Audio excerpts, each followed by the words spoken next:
I know it's not a competition, but my daughter is way cooler than yours. She's on social media at Cocktail Cowgirl.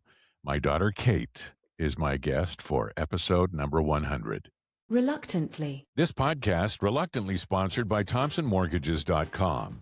If you are set to renew your mortgage in 2026, reach out to Thompson Mortgages first. Timberbuilthomes.ca. Homes and cottages, recreational dwellings, and more at timberbuilthomes.ca. Concept Clothing and Culture. Amazing custom-made clothes for men and for women at conxept.com. And Wendy Campbell, realtor at blackmorerealestate.ca. If you would like to list your home, or if you're searching for your forever home, email Wendy at blackmorerealestate.ca. WENDE at blackmorerealestate.ca. Reluctantly. Hey, kiddo. Hi, Dad. How weird is this for you? I mean, it's not. I'm used to listening to you all the time, but I'm not used to being able to reply. So, not that weird, but pretty fun. Yeah, you rarely listened. Or did you listen? I listened. I listened on the drive back from swim practice in the morning all the time, then on the ride to school in the morning. Oh, you would listen to the radio and I thought Mom always listened to the country station. I think there was a point where she switched to the country station because you kept having saucy conversations on the air. And she decided that I didn't need to hear them anymore. But then when I got my car, I always had K97 on. Oh, did you? Oh, Mhm. okay. Oh, yeah. That's interesting. Yep, 100%. So when you talked about coming back from synchro, let's talk about synchro. As a kid, you were an elite athlete. Started out in synchronized swimming. You trained, 26, 28 hours a week? I think it was between 26 and 30, depending on the week. Yeah. Or the year, rather. So for the better part of an entire day per week, you were upside down holding your breath in the water. Yeah, I think that's why my brain is the way it is now. For how many years? Altogether with going to UVic and swimming at the university team, I think 14. 14 years, and started out as just swimming, kicking around and fussing about in the water, and all of a sudden getting to elite level and getting into situations where you're competing for national titles as the Edmonton Aurora's synchronized swim team. Mhm. You still have friendships with the girls from the teams? I do. Actually, in about 2 weeks, I'm going to Sydney's wedding. Sydney was my duet partner for years, and she's getting married to her high school sweetheart in Summerland in about 2 weeks. So probably about a week from when the episode airs. So yeah. You and Sydney as duets were quite the pair. You two really you tore it up there, didn't you? Yeah, we did good. Yeah, it was fun. We had fun duets, we had serious duets, and then we spent so much time together because we carpooled too. So it'd be an hour or 2 hours a day in the car together on top of the 4 or 6 hours of training together. So yeah, we spent a good chunk of those years together. The cool thing about your synchronized swimming was you started when you were what, 7? Mhm. 7 years old, and then you had the same girls for the most part on your team right through until you were 17 years old, right? Yeah, I think Allison, Sydney, Amy, and I were together for every year, and then Ryan and Angela and, yeah, a whole bunch of the girls, we were all, yeah, together for a very long time. It was crazy. We really grew up together. You did grow up together, and you traveled all over the place together as well, and you ended up going into situations that maybe a 7, 8, 10, and 12-year-old kid might not expected to be in and flourishing, because it made you grow up fast. I remember being like maybe like 9 or 10 and just being like, all right, well, you're going to get driven to Saskatchewan with this person, and then you're staying in a hotel room with this girl and her mom, and then you're going to fly back and don't forget your ID and have fun. And make sure you packed all your shit and, and go and compete. And then make sure you do all your homework on the plane. So yeah, it was pretty intense stuff, but it was fun. It never felt that confusing to me. I was just like, okay, sounds good. Let's go. Wh What was the weirdest part about synchronized swimming for you? I mean, the whole elite athlete that it turned out to be competing for nationals and then going to international tournaments and everything. What was the, like, just the grassroots, rudimentary, weirdest thing for you? Was it getting your hair painted to your head? Oh, that's a good question. I mean, I think the kind of contradictory nature of putting on a bunch of makeup and then diving into the water was pretty funny, and then it being in your eyes and having to present and smile, and you're, like, just, like, leaking black all down into your mouth. Um, but I think probably the strangest thing about it was because of how synchro is portrayed in movies and in film and whatever, everyone thought I just went to practice and laid on my back and do do do do do and floated around and had a flower cap in my hair, and no one around me, except for my team, actually took it seriously. So I devoted my whole life to this thing that everyone thought was this, like, really goofy, girly, frilly, fake sport when we were, like, having our coaches like sit on our knees and like crack our toes back and like do splits with your leg a foot up in the air. And it was like, this is really hard. I feel like I have this double life where I do this thing that I'm so dedicated to and everyone around me takes so seriously. And then outside of that, no pun intended, bubble, it was just like as if I was going to like skip around with my friends holding hands for a couple hours after school. We talked about synchro and how people have that perception or misconception about, Mhm. the level of sport or fitness that is required for the sport. But you equate synchronized swimming to doing what upside down in the water? Cheerleading, probably, like, cheerleading without a ground to stand on while you're upside down and holding your breath. So no floor, Well, no oxygen, cheerleading. right. The other thing too is I remember mom and I talking about it a lot is, most of your routines were in the 3.5 to 4-minute range, and you dive into water and you're upside down for most of it, and you're like riding a bicycle. It's like diving into water, being upside down, holding your breath, and then running the 400, which, Mhm. like, running as fast as you can for 4 minutes, right? And doing it with a big smile on your face the whole time, knowing you're literally being judged by the judges and going, "Wow, what a treat, I love this." When you were with those kids and they were the same as you from 7 until 17, you were that kid that trained before school, went to school, and left school early so that you could go and train some more in the afternoon, and it was pretty much 6 days a week. Saturdays, were, hours long of training as well. How did that affect you as a school kid, as a student, as a classmate? Was there stuff that you had to deal with as far as that was concerned because of your love of the sport of synchronized swimming?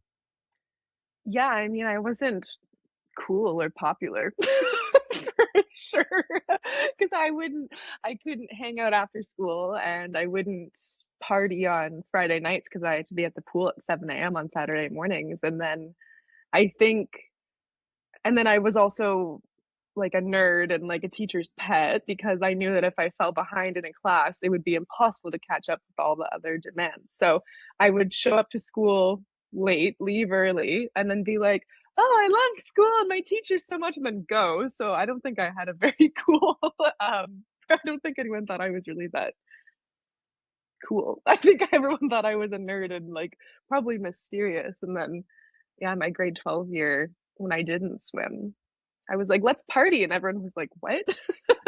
We didn't know that you had a personality. But I didn't mind it, like, it wasn't depressing or anything, I was just focused, and I was like, "Whatever, I'm not gonna let You this had a keep lot of me up at catching night." up to do in grade 12, didn't you? I did, and I did. Yeah. What is, what is something that would shock people about your sport, about synchronized swimming? I mean, you did it for basically 10, 11, 12 years and then retired at the end of grade 11 so that you could spend grade 12 being a student, being a kid, being a high school student. What is something that would shock people about your sport? I think I don't even know if it would be that shocking. I think it's really similar to sports like dance or like figure skating where the easier it looks, the harder it is. And I think a lot of people can hear that and go, "Oh, that makes sense," but you don't actually know what that's like until you become really skilled at something like that. So I think probably if you see someone who's like average at that sport, you would go, "Oh, that looks really hard and weird, and why do you do that?" But then as soon as you see the Olympic level athletes where they're just like floating on air, like or floating on the water like Jesus style, and then you're like, "Oh, well, that looks amazing," and it's like, yeah, but you have to be if like the top like 1% of athletes to get to that. So I think probably just how much it is like you can't really be average and succeed in it. You have to be the best, and then the easier it looks, the harder it is for sure. For spectators, when they see a 4-minute routine, they see the performance, right? They see everything above the water. What don't they see? A lot of kicking each other. Oh, because you're really close together. I gave a girl a concussion because I kicked her in the head so hard when I was on Team Alberta one year. It was terrible, but objectively, it's kind of funny. But in the moment, it was very not funny. But the expectation is that you're always this far away from the people around you and all the different formations that you're in. And so if you're this far away from someone and you're treading water and your knees out to your like elbow, and then you're kicking, your knee stays still and your foot goes around in a circle.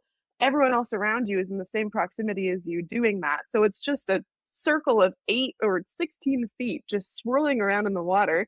And then you go upside down and try and open your eyes under the water where you can't see. And if you don't have 20/20 vision, you really can't see. And then it's a bunch of people swinging their arms back and forth, and you're just dodging arms and hands. And yeah, it's a war zone. And then you have to come back up and be like, I had the time of my life down there. While I was upside down being kicked in the face. Oh yeah. Well, and you're counting along to the music in 4 count or 8 count or 6 count or whatever. So you're counting along to songs that have words, making sure that what your feet are doing that you can't see are doing the same thing as the other 7 people around you. And then you're getting like punched in the gut and you're just broke your toe on someone's shin and you have to keep doing what you're doing because if you don't do that movement, the whole team, all 8 of you, get docked points if you make the mistake. So I think the whole trying to become a really great athlete, but then also knowing that if you have an off day or you make a mistake, it affects 7 people around you like immediately. So When you and Riley were kids, Mom pretty much handled the synchro stuff. I handled Riley's hockey and then his music. mhm. Did that have an impact on you? Did that have an effect on you? Or was that just something that you just, hey, that's the way it is. I carry on my merry way. Well, with the amount of times that you and Riley got kicked out of hockey games, I'm glad you weren't in charge of synchro. I remember going to Riley's hockey games, being there for about half an hour, then mom going, "Okay, we're leaving," and I'd be like, "Why?" And she'd go, "Well, Dad and Riley both just got kicked out." I don't know. I guess it did feel pretty divided, but I think it made sense. I mean, you know about hockey and music and not that mom doesn't, but that those are 2 things that you have done your whole life and care a lot about. And then yeah, I think also like the actual timing of it and like the organization of it. Like mom would be available for driving carpool and things like that. So yeah. It wasn't that deep for me. It was just how it worked out and I was happy it did. Synchronized swimming took you an amazing travel. I tend like you went to some pretty incredible places for synchro. Yeah, when I was on Team Alberta for the first time, we went to Riverside, California to compete. And even though we were representing Team Alberta, not Team Canada, we were the only Canadian team there. So we ended up being the Canadian team just because no other Canadian teams went. So that was cool. That was the first time I got to represent Canada nationally. And then we did a an exhibition competition in Scottsdale. So we went there, and then I also went to Vegas probably 4 or 5 times, all before I was like 15 for training camps to work with Cirque du Soleil athletes and just get excellent, like really cool training from people who coached like professional synchronized swimming clubs who they hire for like music videos and movies and stuff like that. So it was really cool. And it was also a little weird because we just put you on a plane with a teammate who was younger than you and sent you to Las Vegas. Like you Yeah, and Addie. yeah, me and Addison. Yeah, I think I was 16 and she was 14. And yeah, you guys were just like, "All right, have fun. Someone's gonna pick you up at the airport. See you in a couple days." And I went, "All right." And me and Addie got to the airport. We're like, "Woohoo, Vegas!" As if we were gonna go gamble or something. We're in like the suburbs of Vegas at some swimming pool. Someone will pick you up in a windowless white van. Oh boy. No, it was awesome. We loved it. I think we were so because we well, for me anyway, I think because I had spent my whole life at home, at school, or in the pool, I was pretty sheltered to the ideas of like danger because I was like, I know how to do three things. And then I was just like, all right, yeah, I'll just go to Vegas and go stay at someone's house and swim for a couple of days and then come back. Like totally just it was great then. It was a great way to make amazing friends. You mentioned Sydney and Addie and all of the other girls that were in the program with you for the entire time. There was obviously girls that were in there with shorter periods of time, but tons of time spent with those girls on airplanes, in cars, carpooling, traveling all over Hell's Half Acre. What what did your friends think of you having a dad doing what your dad did? I They all thought that you were a celebrity. So that was cool. I think up until I was about maybe like 12, you were like God. Because you would like, in movies when it's like the voice of God comes booming down over you and your moment of realization or whatever, it was like that, but just in the car. So if you like turn the car on, I'd be like, ah, your dad's yelling at me. So I think it was really cool. And I think especially with Rachel definitely comes to mind when I think of this question because I remember you would get like concert tickets and I'd be like, oh yeah, I'm just gonna go to like DCDC this weekend. And yeah, they just thought it was super cool and awesome. And then I think when I was in junior high, it became less cool when you were like half naked on billboards. And then I would be driving to school or to swim practice. I remember Sydney and Ryan would always be like, Kate, there's your dad. And then one time Sydney's mom made me get out of the car and take a photo with your billboard on the side of the road. Like in like the middle of winter on Groat Road or something. Yeah, they all thought it was cool. They made fun of me for it a little bit, but they definitely thought it was cool. What's the weirdest thing for you about having a dad that did what I did? Was it just all of the reaction from your friends, or was there something that made you yeah? I mean, it's weird. I've never really talked to you or Riley about Mhm. the fact that you had a dad that had a very public life and was out there. I mean, it's not like it was a movie star or anything, but somebody who's on the radio and in Mhm. a city for as long as I have been, there's an impact on kids. Yeah. I think I mean, everyone knew when I was up until high school, like everyone knew you. So like I think I got, "Oh, you're Terry's daughter. Oh, you're Terry's daughter," all the time. That was a very common way that people would introduce me or be like, "Oh, I know you." Like I heard your whole life story because your dad talks about you on the radio. So I think it was kind of like I felt like adjacent to celebrity status because I was the daughter of a local celebrity. I know the one weirdest time, there was one isolated incident that was very bizarre, and I had met someone. I don't even remember what this event was. It might have been at Riley's, one of Riley's jams or something that I went to, and you were talking to this guy, and I came up and I was like, "Hey," and he was like, "Oh, you must be Kate. I didn't recognize you with clothes on because you had posted so many photos of me in my swimsuits from Synchro." And I went, "Ah!" I was like, "What do you mean? What are you talking about?" Stranger danger. I know. I was like, "Oh my god." So, that was the weirdest isolated incident, but other than that, I mostly just thought it was cool. I brag about you all the time. Well, that's nice. Thanks. Yeah. What's a story about me that I probably wish you wouldn't tell? A story a story about you that you probably wish I wouldn't tell. Yeah.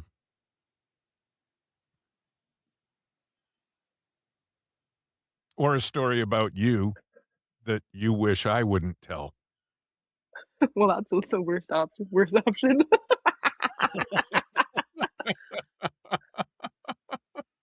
Um, I don't know. Well, we I can have come no back idea. to it, or if something pops in. And what habit of mine drives you crazy? Oh, I know the answer to this one. When you eat dinner, you cut through your food and try to cut through the plate too. And I think you've had headphones on for too long. So when you're scratching the shit out of the plate that you're cutting, you can't hear it. Me and Riley go, ah, and scream. And mom must be used to it because she doesn't react. But that's definitely my least favorite habit of yours. Did it ever cross your mind that maybe we just need new silverware? Well, that's not my problem. My problem is when I come home for a visit and then you deafen me with your eating. I'm gonna start. I've started using steak knives more and more often because it drives mom crazy too. It drives Riley not. I know it drives all of you crazy. What you're yeah, I mean you're my daughter. What habit of mine have you inherited?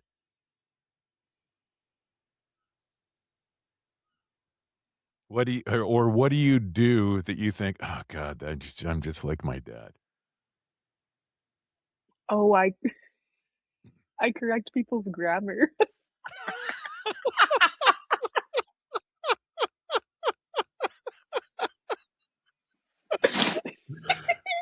Oh my god, Oh, that's so annoying. Do I I do know. that? Well, you did it to me a lot when I was a little kid, I remember, which I do appreciate now because from what I remember, the few times specific times that I remember, I said weird stuff. Like, I wouldn't say, "I brought my pencil case with me," I'd say, "I brang that with me." I, like, made up my own words. So that was one. The other thing that I do that you do is if I know a song that's playing and I recognize it from the first beat, I sing the first line of it, like an 8 count before the lyrics come in, and I do it at work all the time, and we listen to a lot more, like, pop and rap and stuff like that, so sometimes it'll be this really, nasty, like, rap lyric, and I'll just, like, say it out loud, and everyone is like, "What?" And then I'll just point to the speakers and wait for it to play. Oh, that's funny. Yeah, That's that's hilarious. Well, yeah. the reason I corrected your grammar all the time is because I didn't want you to be an adult and sound like you were a complete idiot. I wanted you to sound like you were intelligent, even if you weren't, but I know you are. I know you turned out to be a very smart person, but I wanted you to also sound like a smart person. It was kind of important to me. That makes sense. Now if I don't sound like a smart person, you can wipe your hands clean. Yeah, 'Cause not my problem. Not my problem anymore. You're a grown woman. You can go ahead and you can You can bring your things to the beach anytime you want as far as I'm concerned. And I might. Who who's who's the funniest person in your family? That's a really good question because mom is funny by accident all the time. Mom is so funny. Mom just combines words together and doesn't even know what she said. I think Riley has the best quips. Riley is the most consistently funny. Like, probably about every 3.5 minutes, Riley's gonna make me laugh.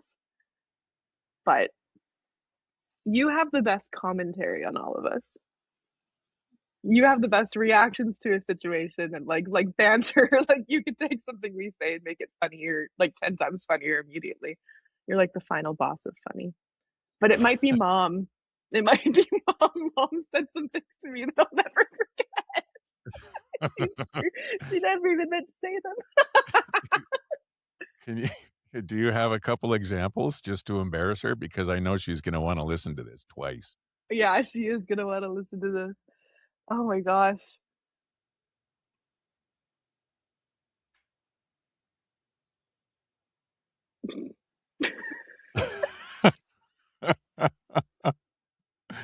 Well, I think a lot about the ones that she told me about, like, Nana, or ones that I've things that I've said that sound like things she said, but I don't know if I can remember any of hers off the top of my head, but I'll think about it. You do come by it naturally, yes, from mom and from your grandmother, from Nana. Yeah, If our family was a sitcom, what would it be called?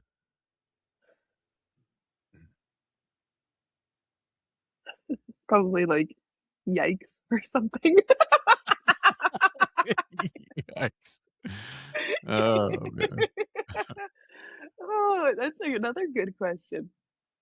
Alright. But I mean, you just if you can't come up with something right off the hop, then that's fine, I can move on. Yeah, I didn't send you these questions or any question, I'm just the things are coming to mind as we go. yeah. Um, I do have what's a oh, one funny thing that mom told me that Nana said that I feel like I should say. It's my favorite one. Um, my mom told me that her and Nana were Christmas shopping one year, and so they were in like a Chapters or a Home Sense or something like that. And they had gotten separated, and mom found Nana, and she was in the tea section. And mom walks up and goes, "Who are you shopping for tea for?" And Nana, without even looking up or saying anything, just holding this box of tea, goes, "Oh, well, your dad's a real tree dinker."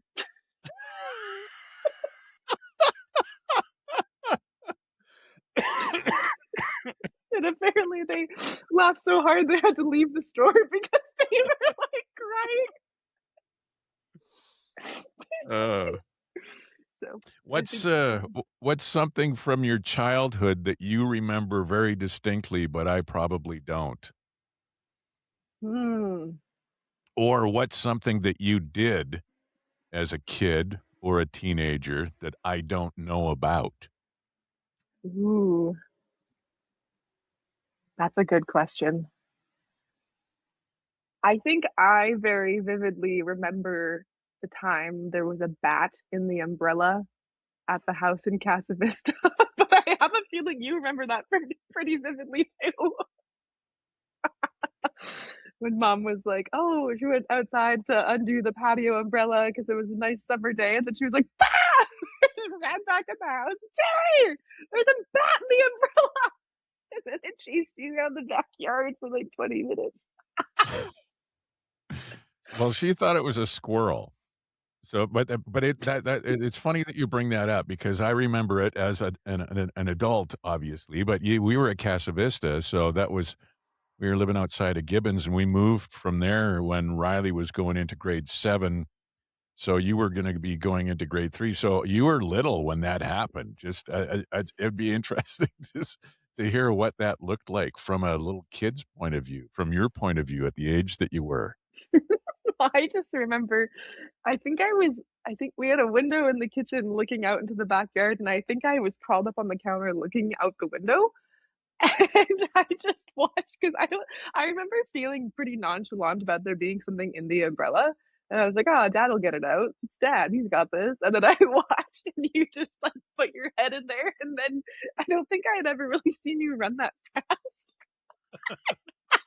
It was just this big bat, but I just had no sense of danger, so I was kind of just enthused. I wasn't really concerned. I was just like, "What's dad doing with that thing?"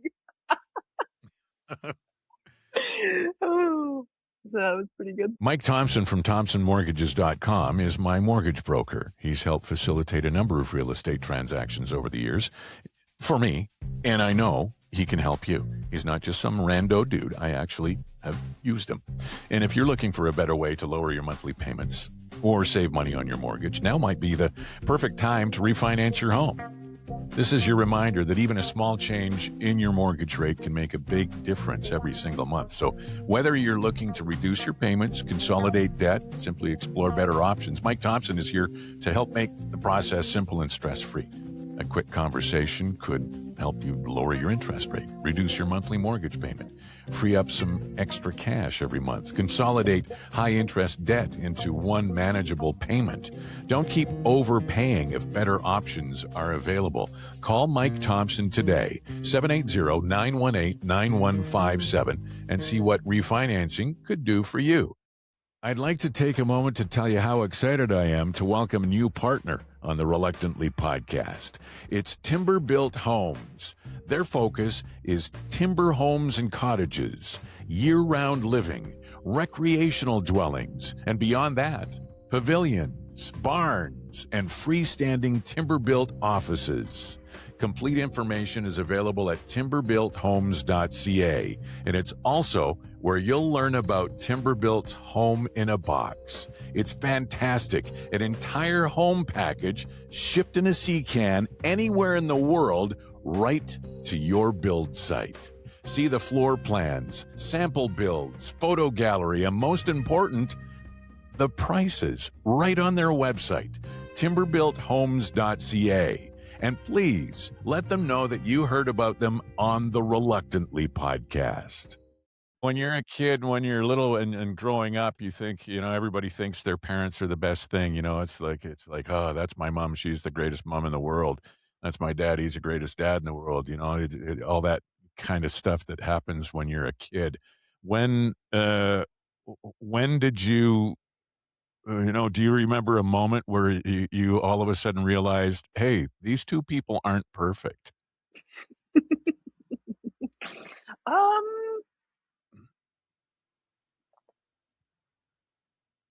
no. We're still perfect? You're still the best mom and dad ever. Uh, I don't know. I mean, I think I came to the terms with the fact that you aren't superheroes who were put into this world to to make me your life, right? Like I think there one day I was like, oh, like these people had lives before me, and now I'm just here as well, So I think that obviously changed, but I don't know. I still think you're both pretty cool. well, we think you're pretty cool too. What is something that you are doing now that younger Kate, the Kate that was, climbed up on the counter watching her old man run around being chased by a bat in the backyard. What is something that you're doing now that younger Kate would probably never believe? Hmm. I'm not really quite that sure. What, your younger Kate would have just believed that all this shit's gonna happen? I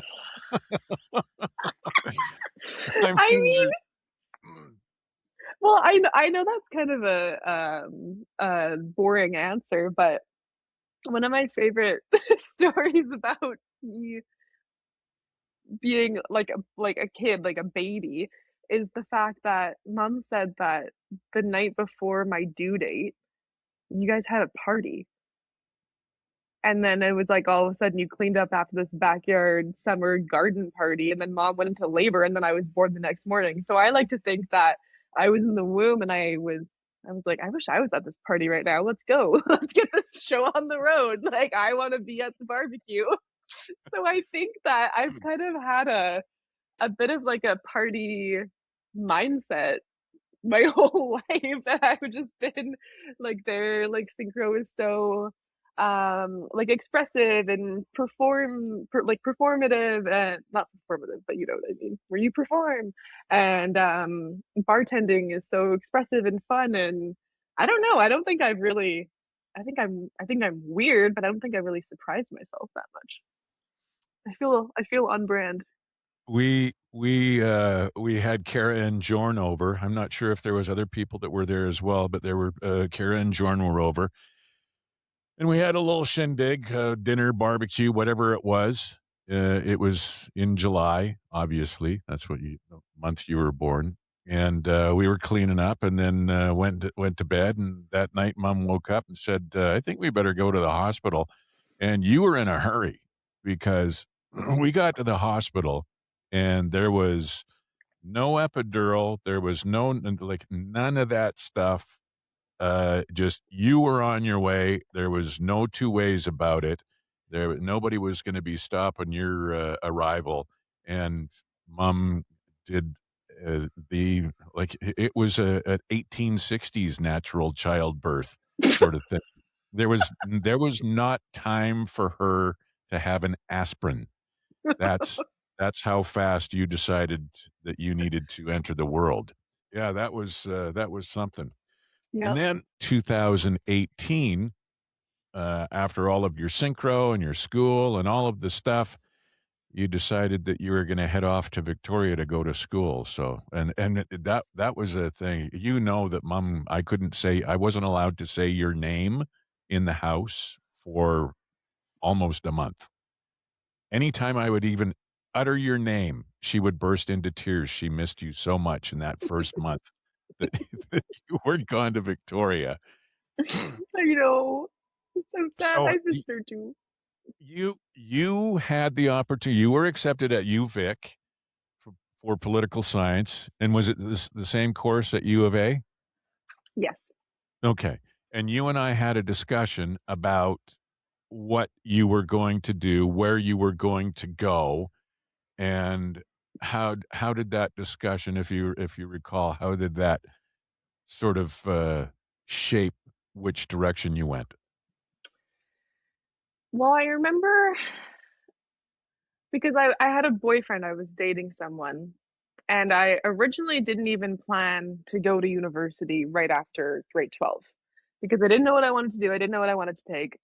And me and my boyfriend, we were gonna like get an apartment near U of A because that's where he was gonna be going, and like get a cat and like hang out. And I was just gonna keep working at Earl's for the next year and save up some money and figure it out. And it was actually Maddie Loveson who had spoken to me. Probably this is before context, and she was like, "I'm going to Manitoba for school," and I was like, "Why would you go to Manitoba?" And she was like, "Well, it doesn't matter where I go. I want to live in a different city." And I was like, "God," and she was like, "Where did you apply to?" And I was like, "Nowhere." I was gonna wait a while and hang out with my boyfriend, and she was like, "Well, don't do that." I was like, "That's wiser than I at the time." And she was like, "Just apply to a couple of schools and see if you get in." And this is like a week before grade 12 ended, so like super late to the game. And the only two schools that were still accepting applications were U of A and UVic. So I applied to both of them, got into the U of A right away, enrolled. I had my locker assignment. I was enrolled in classes, and it was all happening. And then about a week later, I got the email that I'd gotten to UVic too. And then that was when we had that conversation. I was like, I don't know. Like, at that point, I didn't even know that Victoria was on the island. I didn't even know there was an island. I thought it was on mainland BC. So it was just a complete shot in the dark. And I just thought, like, we were just talking, and I was like, I feel like I would like living in BC, and I don't know, but I had all these plans and whatever. And I think it was just kind of, you had told me that you went away to Lethbridge for school, and even though you didn't finish that program because you got your job in radio right away, that you were so happy that you moved out and took a chance. And you didn't tell me what to do, but you just told me how much you liked going away. We can't let mom listen to this part of the podcast. She'll blame you for my leaving. But Well, I mean, what I said, what I remember what I said to you, the biggest thing about going away and going to school is the going away part. mhm. I said, "It gives you a completely different life experience." And I said, "We're completely happy and would love it if you lived in our basement and went to the U of A for 4 years and did whatever you were gonna be doing, but you chose, Victoria and, set your mother into a tearful fit for for 4 weeks." Well, it was so terrible of me in hindsight too, because it was all so quick. I think it was within 6 weeks I had applied to UVic, gotten in, decided to accept, packed up, and then left for UVic. Like, it was so fast. It was just like, I might throw my hat in the ring here, and then I was like, bye. But your trip to the University of Victoria to Vancouver Island ended up shaping how everything happened. Of course, COVID had a play in it because you ended up coming home, and then that changed, the way with all of your, schooling. You decided that you didn't wanna do any of it online. The only way you were gonna go back to school is if you were going to school. Mhm, So and then you talked about working at Earl's, and I do remember, the part that you got, a job with Bill McBain's outfit there, mhm, and that was gonna be your first serving job, yep, because yeah, you had just turned 18, you got a job at, the C the the Celtic Celtic Knot, Knot? Yeah, yeah. and then 2 weeks later, Bill McBain sold it. So that was the auspicious start to your hospitality career. Yeah. And then, off to BC and then back home for COVID, and then what was it that took you away from political science and got you interested in the hospitality industry, first starting as a bar back at that, place on Clark& Co. on Blanchard? Yeah, well, I wasn't enjoying my political science degree because so much of the degree was, here's this terrible thing going on somewhere in the world. Read all about it. We're going to spend a week talking about it. Write a paper on your hot take on it.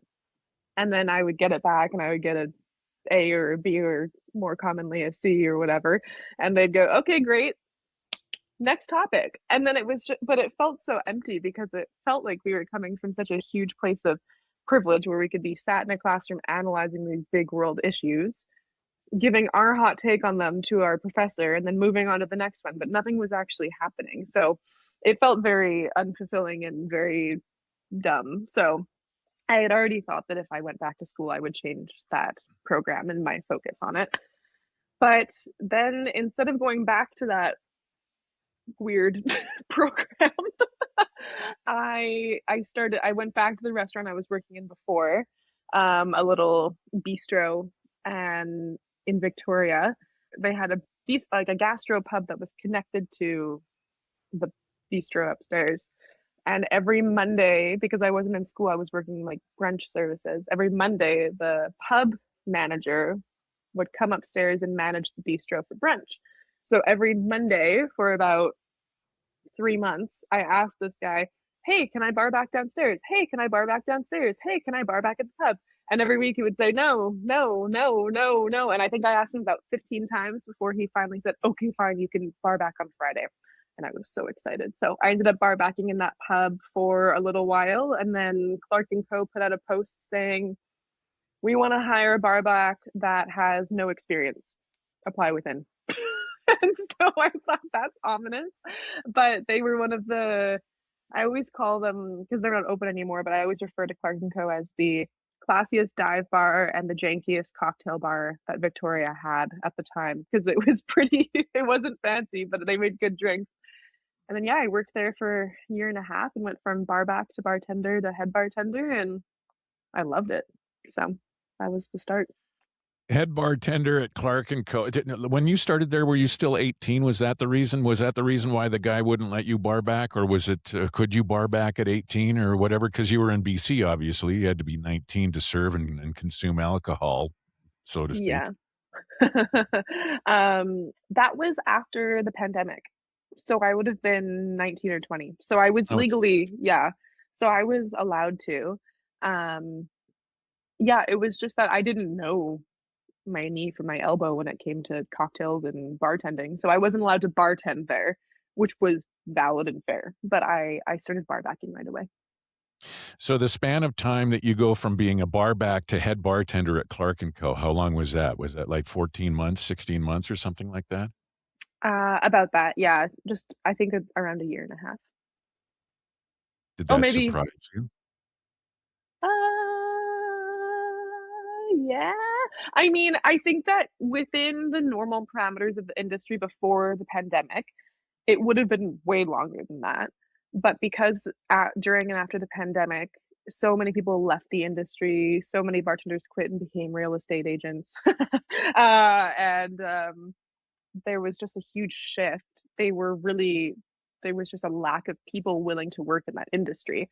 So I moved up more quickly than I would have if I was in the exact same position 5 years before the pandemic, just because there was less people vying for those kinds of roles, and business owners and managers were more desperate to get and retain employees.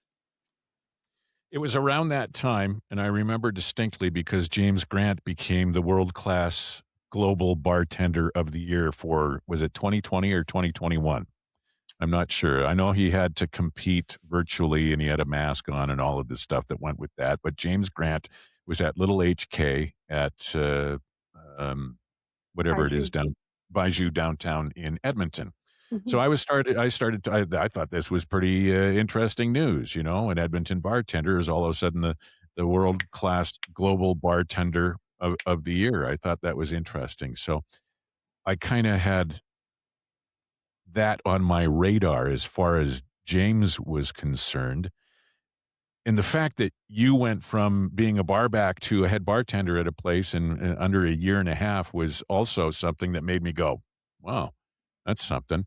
But the thing about it was, and I remember because mom was a bartender, and that's basic. She was bartending when we met when she was, 18, 19 years old. Yeah. And When you were her I, favorite regular. yeah, yeah, she didn't. Yeah, that's another thing altogether. She hated serving. But the thing about it was she was a bartender. I saw her making rum and cokes and, pouring beer and taking caps off bottles and stuff. And when you became head bartender, I thought, "Oh, wow, she's the boss of making rum and cokes and taking caps off beer bottles and stuff." And it was the James Grant thing that happened in Edmonton that made me start looking more and more into it. And then when you said that you wanted to go into some bartending competition, I'm not sure if it was before or after I found out about James. I thought, what? Why is she watching Tom Cruise cocktail movies and stuff? Why is she doing this? And then I started seeing the gravity of it. And in the first year that you went into the world class competition was 2023, and you came in fourth in Canada. Mhm. But the thing is, you came in fourth in Canada, which made me go, "Holy shit! Wow, this is crazy! I'm so proud of you and everything." But you even though you came in fourth, you actually won stuff in there because of the personality that you are, the thing that you inject into your hospitality. What was the stuff that you won? Was that the tequila thing, or was that the thing in Skydom?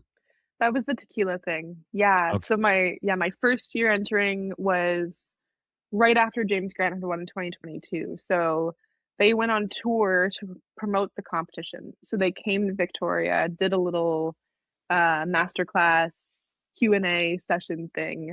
And I met James and Caitlin and Chris and Jeff and all the past winners, and I was starstruck, and my boss at Clark and Co knew them and was introducing me to them, and I was like, oh my god. And I just thought it was crazy that someone from Edmonton had won the whole thing, globals included. So yeah, then I went on to enter, and the only reason why I entered that year was because I had a friend of mine, Mike Norbury, who also bartended in Victoria, and he reached out to me and said, um, he called me up one morning and he was like, okay, the world class deadline's in 2 weeks. It's for like the best of the best bartenders in the country. Canada's one of the most competitive countries. You're not going to make it in this year, but you should throw your hat in the ring and put a cocktail together and do the video because it's a really rigorous entry process. And at the end of the day, like worst case scenario, you'll just get to practice entering because you can only practice entering once a year.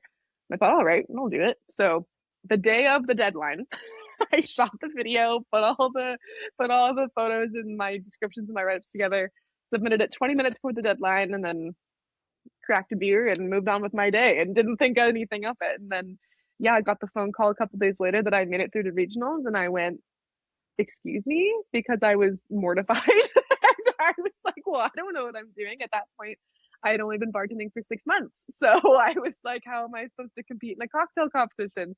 Um, yeah, I went to regionals, and then I just thought, you know what, this is so random that I made it all the way here.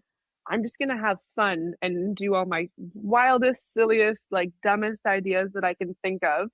Because worst case scenario, if I make a fool of myself this year, it was my first year and I can play it off as that and the stakes couldn't be lower. So I did that and then I made it to the freaking national round. So I made it to the top four of the Western area and was freaking out. At that point I had um, I went to nationals without the guy who recommended I enter the competition. I beat him out to go on through to that. And I was like, what am I doing here? He was so supportive and awesome about it, but it was terrifying. And then, yeah, I went to nationals with 10 people, the 10 best bartenders in the country, made it to the top four round, which was the speed round in a huge, beautiful bank in Montreal with a crowd of 300 in front of me. I had never done a speed round before. I dropped a whole egg in the ice well and spilt a cocktail and didn't know what my mystery drink was that I was supposed to make. It was a nightmare. But I ended up qualifying for a trip to visit the Don Julio distillery in Mexico. And then I got to spend a week in Mexico with some of the best bartenders in Canada. So that was pretty cool for a 22-year-old who had just started bartending a year before that. Was that the year that one of the judges was Stanley Tucci, or was it the second year? That was the year. Yeah. So then on top of everything else, they're like, by the way, Stanley Tucci is also judging you. And I was like, great, that's awesome. That's super low key. So tell me the thing about how you incorporated Stanley Tucci into your, the Canadian finals competition. I threw shade at Stanley Tucci. So I did one challenge where there's a cocktail called the Ramos Gin Fizz. And it was made famous in New Orleans because it notoriously takes 11 minutes to make properly because you have to shake the egg white, the cream, and the citrus together for 11 minutes to get it fully incorporated. So that when you pour it into a frozen glass and you pour soda on top, it looks like a foamy, thick creamsicle and it like rises up out of the glass but keeps the shape of the glass as it rises up. But you have to shake the shit out of it for a really long time. And so I decided that in my presentation, where I had to make two drinks, I would make my first one a Ramos and my second one a stirred drink. And while I was stirring my second drink, I would get the four judges that were judging me across the panel to shake the Ramos for me while I was presenting my second drink. So I would have time to do both. And so my judging panel was Caitlin Stewart, who had won World Class Globals in 2017, James Grant, who won World Class Globals in 2021, Stanley Tucci of the Hunger Games and Devil Wears Prada, and Ego Perone of the Connaught, which is the most famous martini cocktail bar in London. And Stanley Tucci was on the edge of the judging panel, so I went up to them to say, I'm going to get you guys to shake this Ramos for me while I'm presenting. And there had been some online kind of controversy about Stanley Tucci because he was making Negronis, but instead of stirring them with gin, he was shaking them with vodka. And so people were kind of poking fun at him for shaking these vodka Negronis, which was, just sacrilegious or whatever. And so I sealed my tins and I walked up and I handed it to him and I heard you like shaking your cocktails. And I handed it to him and he went, "Oh yeah." And then he went, "Oh, ah." So I don't know what possessed me to make fun of a judge while they were judging me and scoring me points, but he thought it was pretty funny. So So that was 2022 or 2023? 22. 2022, and you came in 4th in Canada, won a trip Hmm. to the Don Julio experience in Mexico. Hmm. Then 2023 comes along, and you think, "Hey, that was fun. I'm gonna try it again." Yeah, so same thing. Entered online, made it to regionals, made it to nationals. I was in the top four again, and then I ended up placing in third that year. So I had moved up one rank, which was great. But that year I had won the Kettle One challenge, where they were doing a Garnished with Good initiative where you pick a cause, excuse me, the hiccups. You pick a cause that's closely associated to you or to with your community, and you integrate it with a Kettle One cocktail, and how you sell a lot of this Kettle One drink helps promote awareness or funds for this organization that you are passionate for. So I ended up partnering up with an organization that runs in Victoria and Vancouver called Good Night Out. And they do sexual violence prevention training for hospitality and nightlife staff. And so I created a tool where bartenders could calculate how they can make a cocktail with Kettle One, input all the other ingredients into it, and then price it out where they can still allocate a certain amount of money to go towards the program of their choice, but hopefully they would also choose Good Night Out. And then I ended up winning that challenge with that drink and with that presentation and with that tool. And because I came third that year, the top two competitors were supposed to win that trip to Schiedam in the Netherlands, where Kettle One is produced. But I touched the global ambassador for Kettle One, Dennis Tams, with my presentation that he decided to, while on stage in front of everyone, he announced that he was bringing me on the trip with him. So that was very special and very cool. And I have a bottle with my name on it from him. That's pretty cool. Yeah. Kettle One, that's, the distillery that's been in Schiedam for hundreds of years, is it not? Yeah, it's 11 generations of the Nolette family have been distilling Kettle One vodka. So 2022, you come in 4th, you win a trip to the Don Julio experience. 2023, you come in 3rd, you win a trip to Schiedam, Netherlands, to the Kettle One distillery. Was it in between those 2 or after those 2 that you ended up representing North America for Florida Cana? It was before all of that, actually, in Oh, 2021. I think it was so the end you of 2021. you do a bartending challenge with Florida Cana rum. It was all about sustainable business, was it not? Hmm. And Yeah. then what happened with that? How did it start? Like, you're working at Clark& Co. or wherever you were, and all of a sudden, you find out about a bartending challenge with Florida Cana. From that point up until the point where you're tobogganing down a volcano in Nicaragua, how did that all happen? um, Actually, now that you mention it, I think Florida Canyon was after. I think that was in 2023. I think you were correct. Okay. It's hard to keep track of all of these trips now.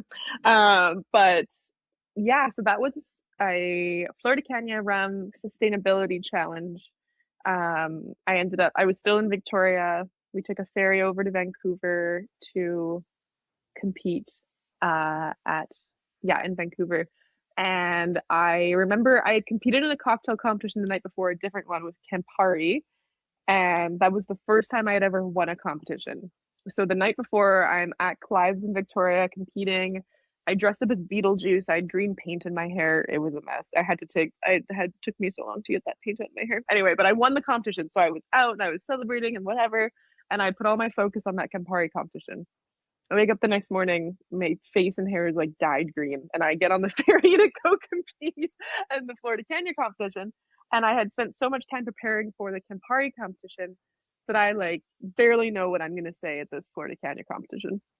So on the ferry, put my headphones in and I start writing out a little script for myself and just making sure I know my knee from my elbow. And then we go and set up and compete. And then I went up and competed and thought, oh, that was fun. I think I did a good job, represented myself well, whatever.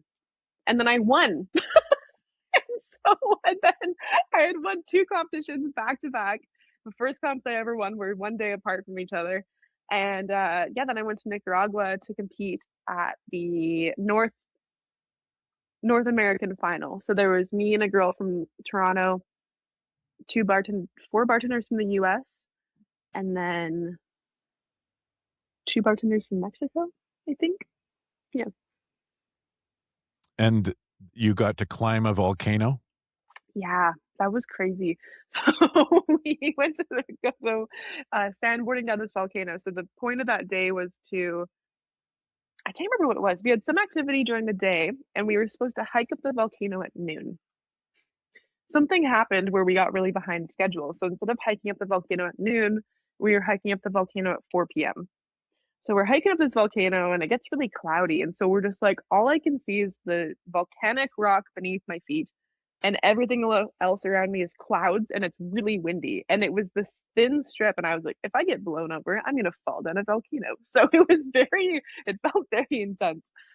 When we get to the top of the volcano, and they have like the most, I mean, I think growing up in a very snowy place like Edmonton, I got a little bit spoiled with my sled quality, but the most like janky toboggans you've ever seen. Like just like a couple of like 2x4s like nailed together with a rope that you hold on to.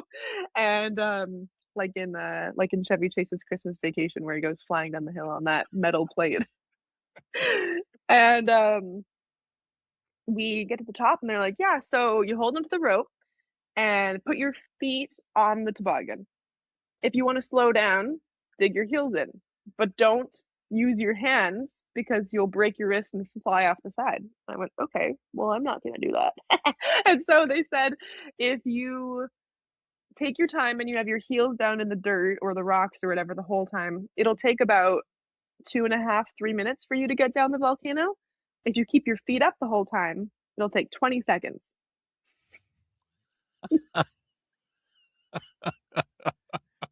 And so I went, okay, I can either like tiptoe down this volcano or I can fly down.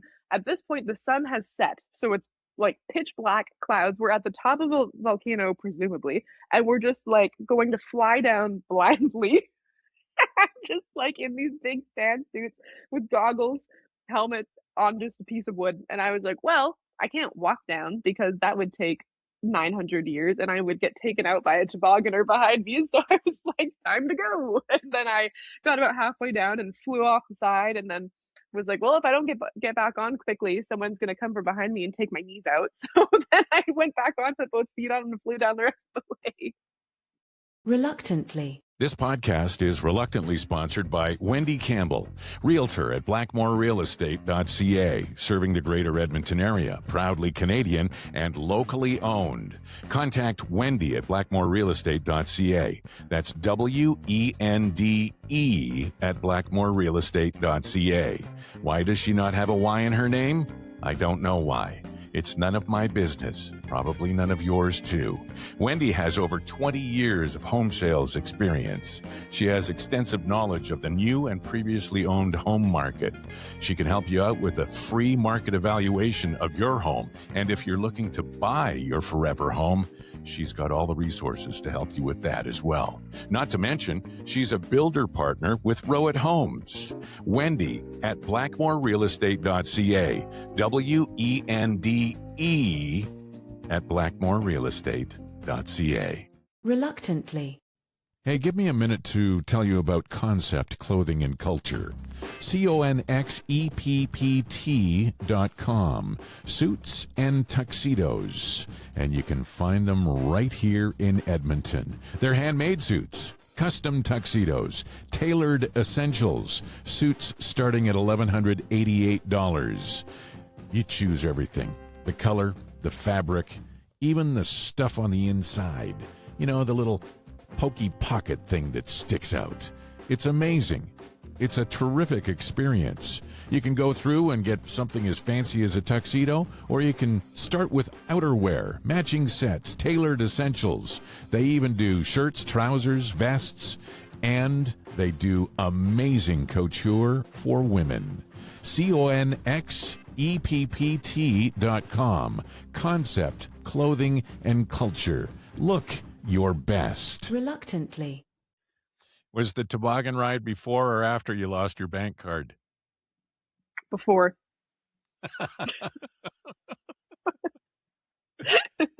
That also is a crazy story. How far was it from where you were staying to the bank in the town that you left your card at?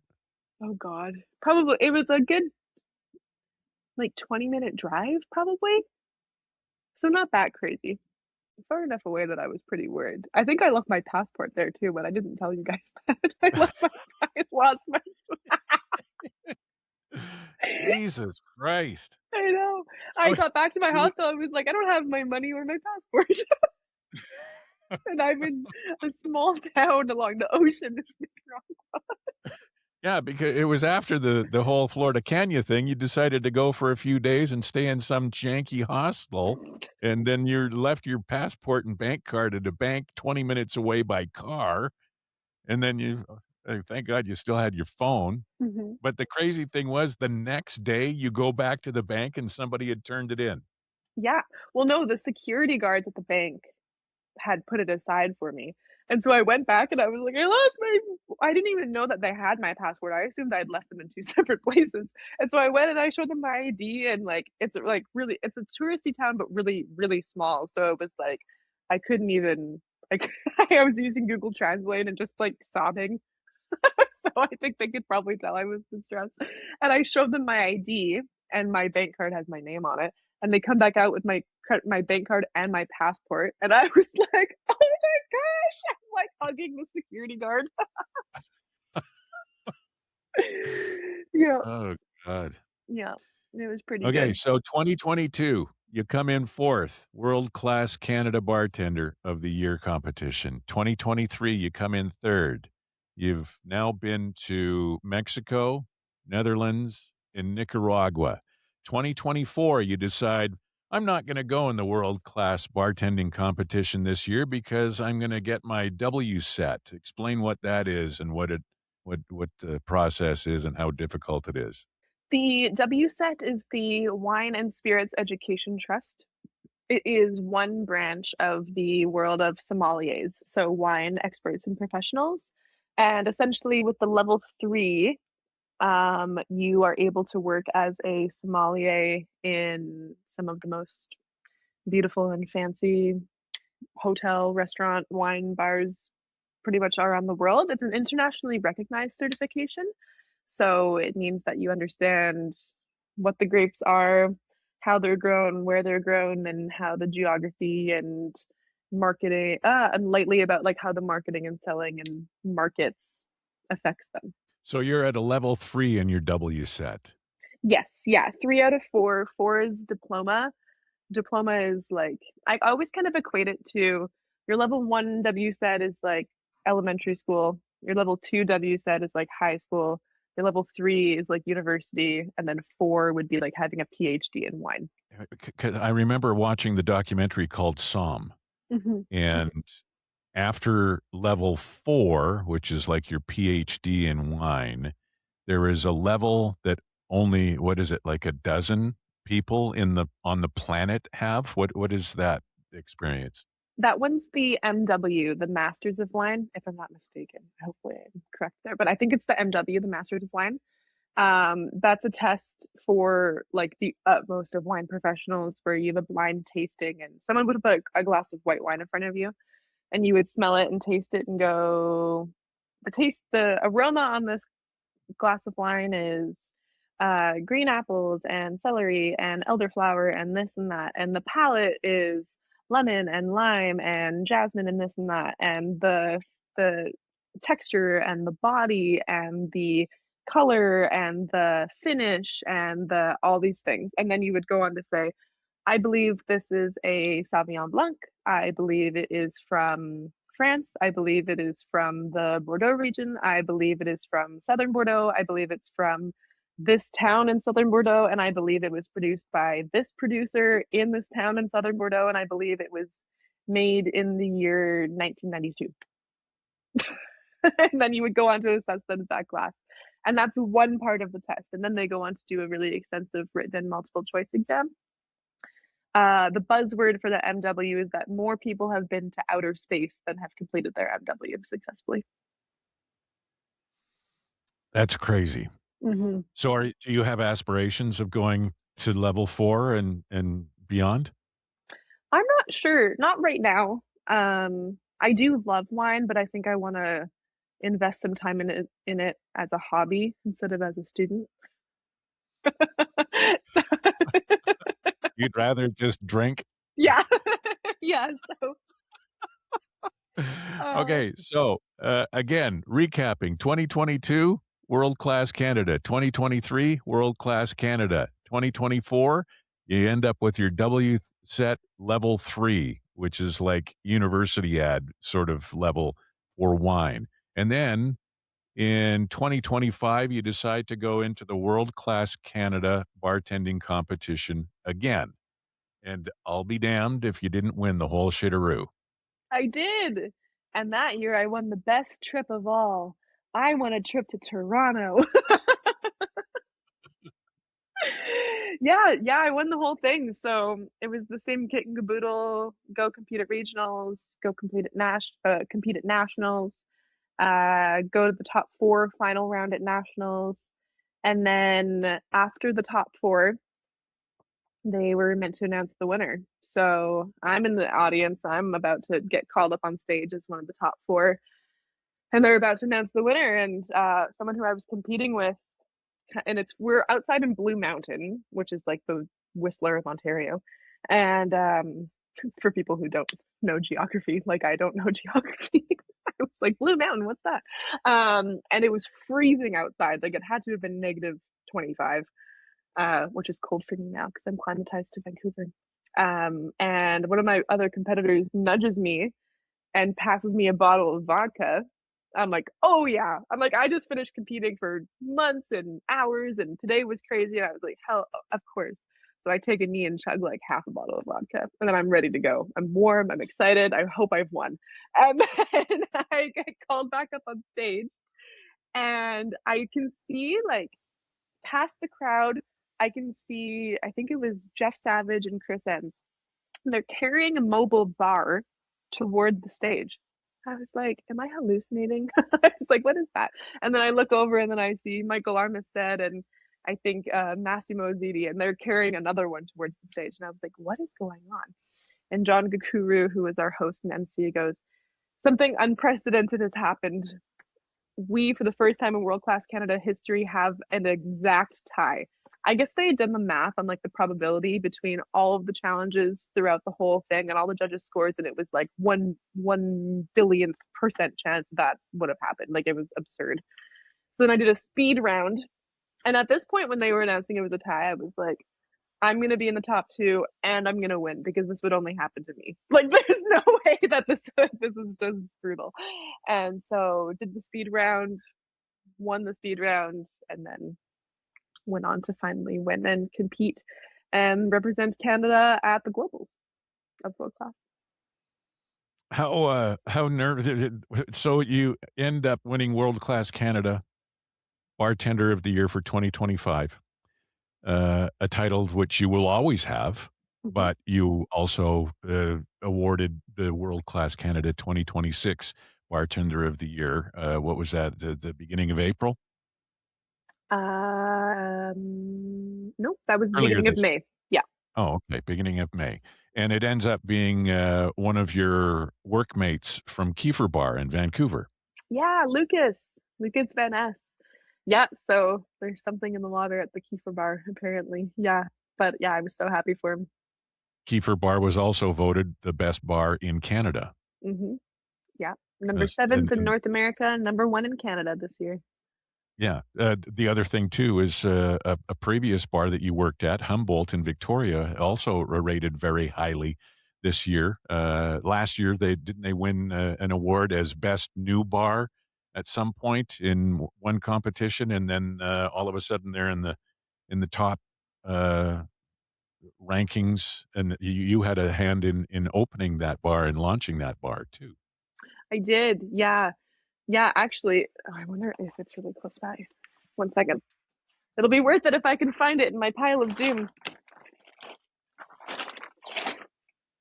Kate just moved from one apartment to another. Oh, yeah. She's now closer to the ocean, English Bay in Vancouver. Oh, I can't find it. Anyway, Brent gave me a really nice gift. Yeah, I just moved house and now everything is everywhere. Um, yes, I worked at Humboldt and, I helped open it, and the concept had already been underway for quite some time, so I didn't really help with anything creatively. I was, like, spray painting chairs and assembling furniture and filling up ice wells and taping bottles with labels, but I was there as the opening staff, and yeah, that spot was amazing.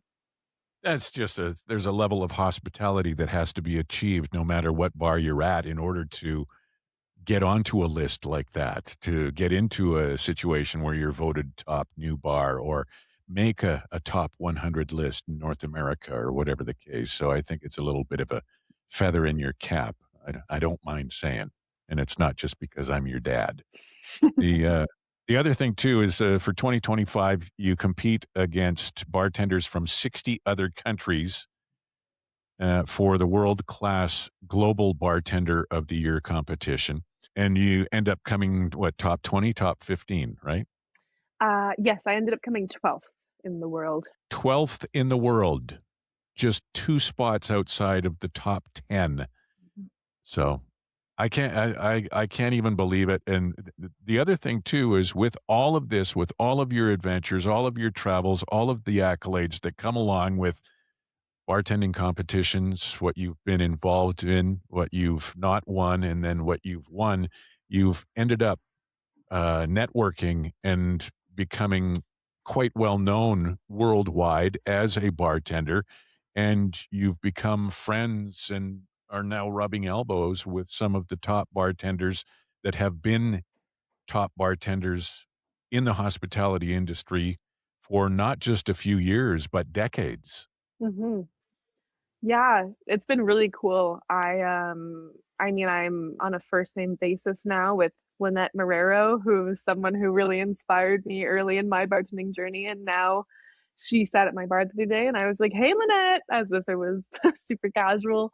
I went out for dinner with Julie Reiner, who is another, like, legend in the New York and global bartending scene. I'm even super stoked to be friends with Caitlin Stewart and people who are like now my coworkers in World Class, but have really like shaped the way that I try to show up and like function in this industry now. So yeah, and then through competing at globals, like I met the competitor who is from the Philippines, and then Amber and I ended up going to Makati in near Manila in the Philippines for a pop up there for a week. Amber's my boss at the Kiefer Bar. And then after that, I came home and we were reached out to by some people who I met at 50 Best last year to come do a pop up in Orlando, Florida. So it's really cool. I'm making friends and they're inviting me to their cities. It's been really fun and crazy. As your year-long run of, World Class Canada Bartender of the Year for 2025 was coming close to the point where you were gonna, crown the 2026 Canadian Bartender of the Year. You were in Toronto, it was a previous year you were speaking in Toronto at the cocktail conference or something like that, but, this year you were in Toronto just before the World Class Canada competition again, and it was for Canada's 100 Best. Is that a hospitality magazine? Yes, magazine, website, kind of like a industry/tourism program. Yeah. So you're at a big shindig for Canada's 100 Best, and then all of a sudden a big screen shows a cocktail that you are familiar with. Yeah, the way that they announced their individual award winners, because Canada's 100 Best ranks the best 100 bars and the best 100 restaurants, that year. And, they also have some awards like best chef, best sommelier, best bartender, so on and so forth. And, yeah, they had invited me down and didn't say why. And so I thought, well, that's cool and that's great. And yeah, I'll come down and I'll fly 6 hours to go to a hour-long party. Why not? And went down there and then was in the crowd. And then I knew that the Kiefer bar with the recent success would probably be showing up on the screen soon. And no one else from the Kiefer bar was there. So I thought, oh, I'll get my camera out and start taking photos of Kiefer so that if anything pops up on the screen, they'll have some content to post on their Instagram. And the first thing that shows up on the screen is the Bartender of the Year award, and I'm already standing there recording. So I'm like, oh, I'll just see. Maybe it's someone I know. It's photos from the Kiefer bar, and I was like, oh God, is this why they invited me here? And then it was a big photo of me, and I was like, oh shit! And I'm standing there in the middle of the crowd like a nerd recording myself. Yeah, that was pretty fun. It's pretty incredible. And you're still 25. Yes.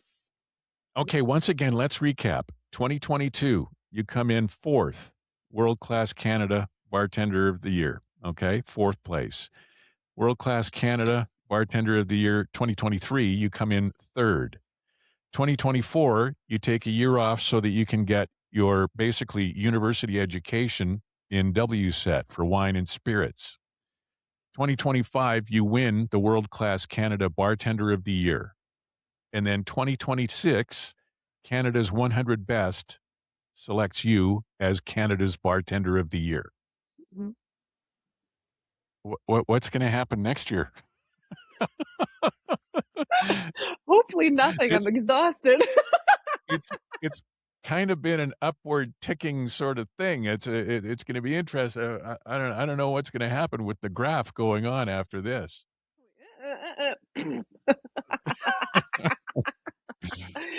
Oh my gosh. Yeah, Yeah. I don't know. I got no idea, dude. Well, we are so proud of you. I had what's your favorite cocktail to make if you had to pick one? I really like making hmm, well, if I'm making it for myself, I like making Caesars because I love Caesars. But I would say probably a porn star martini. It's a vodka sour with passion fruit, lime, and vanilla, and you serve it with a little bit of champagne on the side. So that's really nice. I also think it makes dudes really feel uncomfortable, and I'm like, this drink's called a porn star martini, and they're like, okay. Sometimes my job is a social experiment. Um, I would say probably that drink. Yeah, delicious. What's the most overrated cocktail that you think? A margarita A margarita is overrated? and a whiskey sour. And that's like the two most common drinks, but there's just so many more interesting ones out there. What's the most underrated spirit?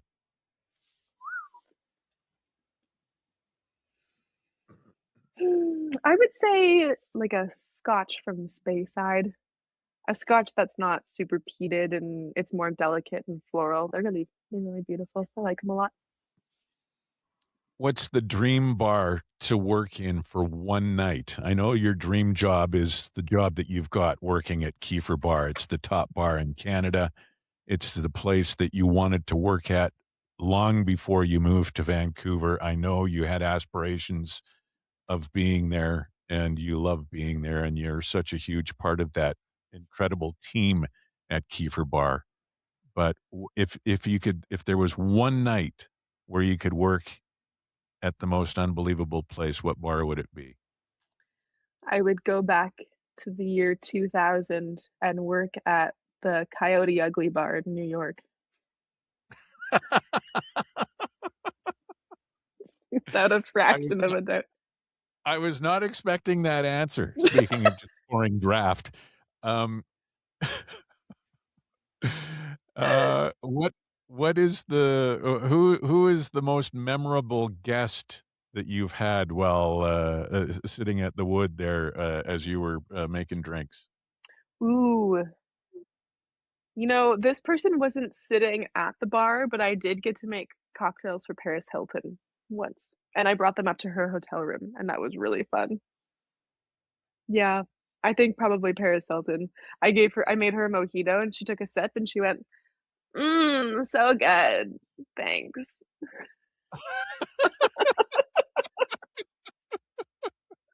It pretty much made my life. It was awesome. What's the best city you of all the places that you've been to Singapore, you've been to Nicaragua, you've been to Mexico, and like, bartending has literally taken you around the world. What do you think is the best city for cocktails? That's a really good question.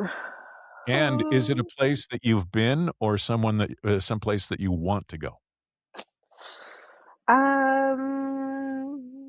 That's a really good question. I can hear myself saying, "That was such an underrated city for cocktails," and I can't remember what frickin' city I'm trying to think of. I did have a really amazing time in the area surrounding Manila in the Philippines for cocktails.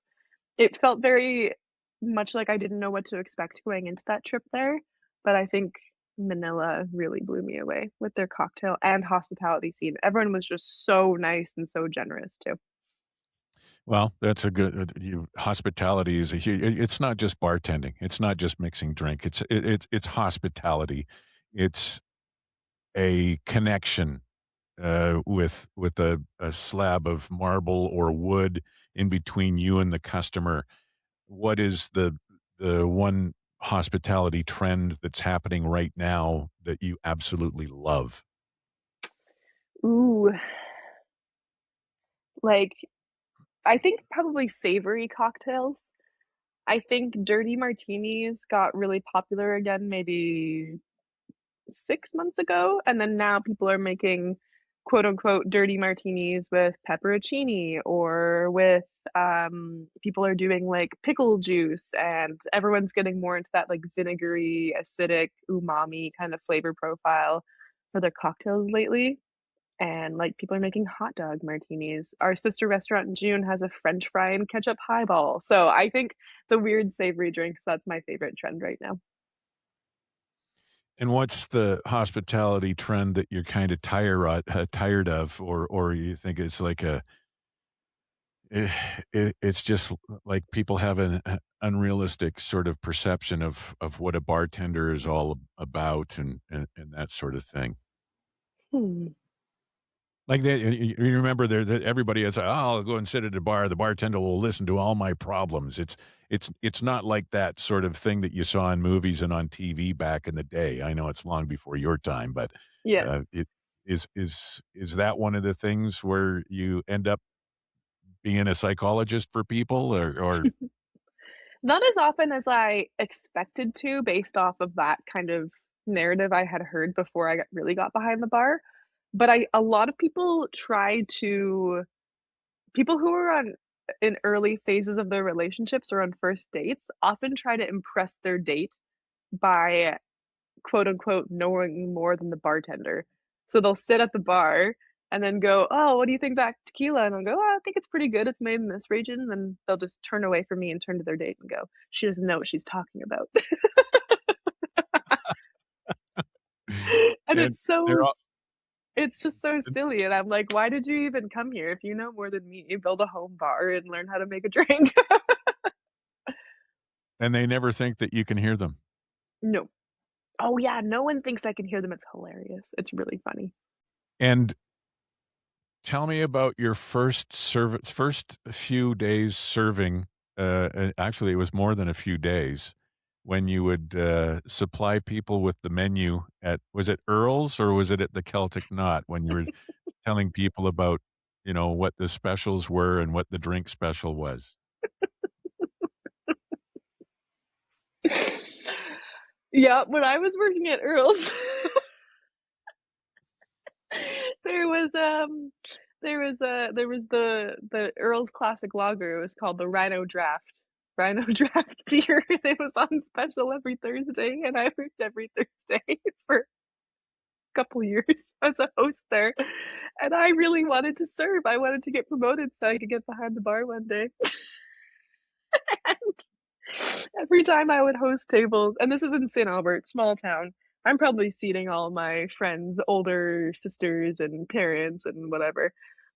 And they're sitting down, and I'm going above and beyond. I'm reading out all the specials to them because I want management to notice me and promote me. And I say to everyone who sits down, "Oh yeah, and just so you know, tonight our Rhino Draught is on special." And I had a lot of people. I just assumed people were ignoring me because I was the host. They didn't give a shit about what I was saying. But I'm sure in hindsight, everyone was ignoring me because they felt so embarrassed for me that I didn't know how to pronounce draft beer. It was spelled Draught. What was I supposed to assume? You taught me grammar. I was just trying to pronounce things properly. Oh, so it's my fault. Yeah. Remember what we said earlier? You would teach me grammar, and then if I made myself sound like an idiot after that, you could wipe your hands clean of it. Yeah. It's not always spelled Draft. Yeah. It's Draught. Crazy. We're so proud of you, and I loved doing this. Thank you for being my guest on episode 100. I figured it was apropos because Canada's 100 Best voted you the 2026 Bartender of the Year, so you could be my 100th guest. That sounds great. Yeah, I was so happy to do it. And I thought that we could celebrate your 100th episode. Okay. How? Happy 100th episode! Can you hear the music at all, or is it just like... Oh, yes, I can hear it.